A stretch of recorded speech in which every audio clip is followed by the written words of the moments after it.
The Detroit Pistons have a big offseason ahead of them. Not only do they have a big-time shot at the number one overall pick due to the fact that they were 17-65 this year, they also have a couple of good young guards to build around with Cade Cunningham and Jaden Ivey.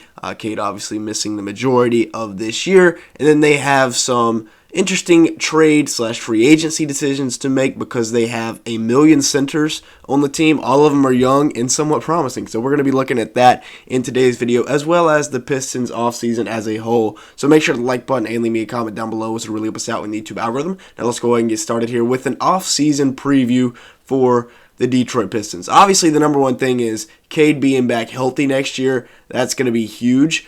But when you look at this, they have the projected number one overall pick. They have about $37 million in cap room to work with in free agency. They also have the 31st overall pick because obviously the worst record in the league. And then their key free agent, really the only free agent that they have that's even worth re-signing, is Hamidou Diallo. Now, I'm not sure if they will, but he's just the guy that you had to mention as their big free agent this year. We'll start off with the draft because that's obviously what's going to come up first. And obviously, if you're a Pistons fan, you want Victor Webenyama. He's a great prospect, one of the greatest prospects of all time.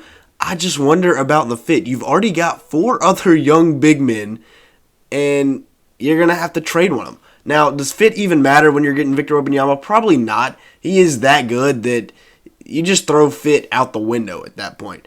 You got him plus Cade and Ivy. It's a good fit. Now, obviously, Wiseman, Stewart, Duren, one of them would have to be traded, one of your lottery picks from Duren technically, yeah, it was a lottery pick. So having to move on from him would be not the greatest. Also, I don't think Scoot at number 2 would be a very good fit either. You got Ivy, you got Cade, you got Killian Hayes, all former top 7 picks in the last few NBA drafts. So it's going to be tough to fit Scoot Henderson in there and get him playing time with all those other young guys that you have to develop. So honestly, I'm not liking the fit for either of the 2 top prospects, but regardless, you have to take these guys either way and just find a way to make it work. The best fit for them, so honestly it wouldn't be that bad if they do drop in the lottery, is going to be Brandon Miller out of Alabama. 6'9" wing, scored 19 points a game last year as well as 8 rebounds. He is a very long and athletic guy that I think could fit in well in Detroit. They traded Sadiq Bey, so they don't really have any other wings besides a Bojan Bogdanovic. So really good scorer, 6'9". They need wings, like I said.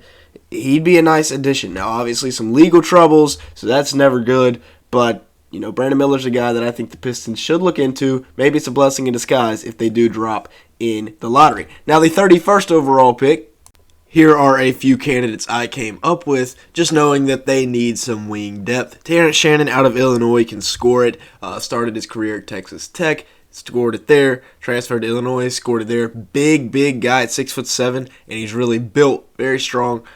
So, guy that you could put into that lineup, put into the bench mob, and maybe he is an automatic rotation piece. Jordan Miller out of Miami is a guy that I'm really liking as a steal in the second round.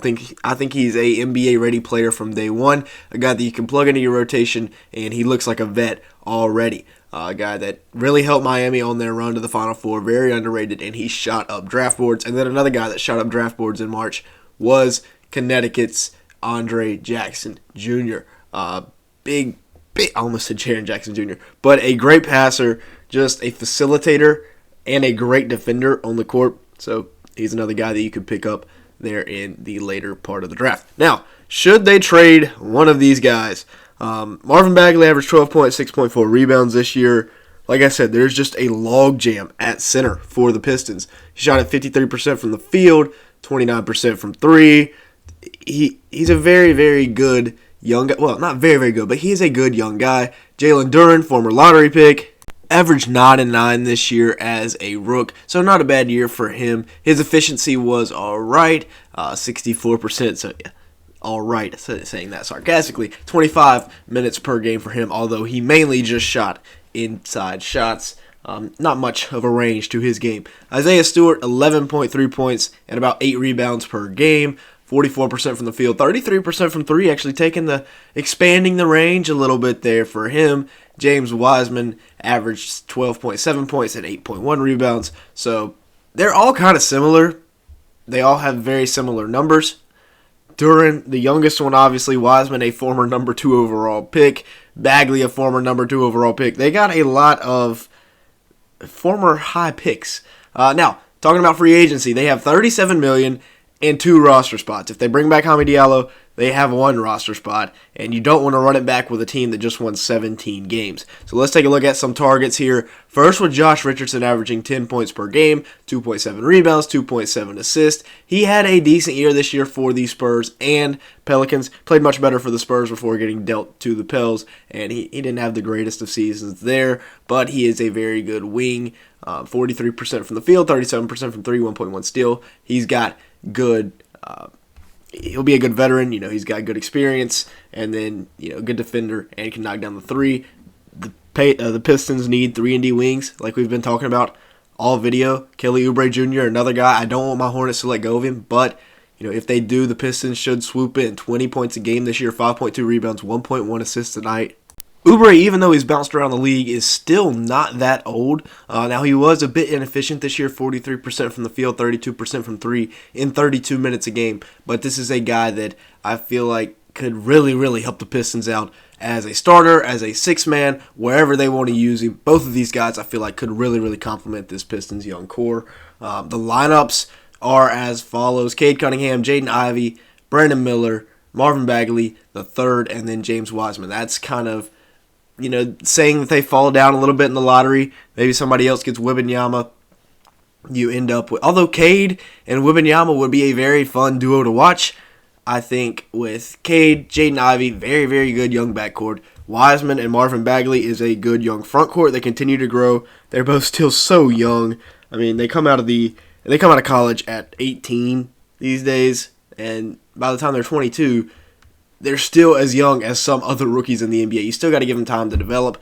Same thing can be said for Brandon Miller. This would be one of the youngest starting 5s, probably in NBA history. There's probably going to be some college teams that are older than this starting 5, but it'd be a good starting 5 to grow and develop. The bench, Killian Hayes, who actually had his best season yet, despite what TikTok says. Kelly Oubre Jr., Bojan Bogdanovic, Jalen Duren, and Isaiah Stewart form, a respectable bench. It's not going to be a bench that you can lean on to win you too many games. But with Kelly Oubre, Bojan Bogdanovic, a pair of 20-point-per-game scorers from this past season, not really a good power forward there.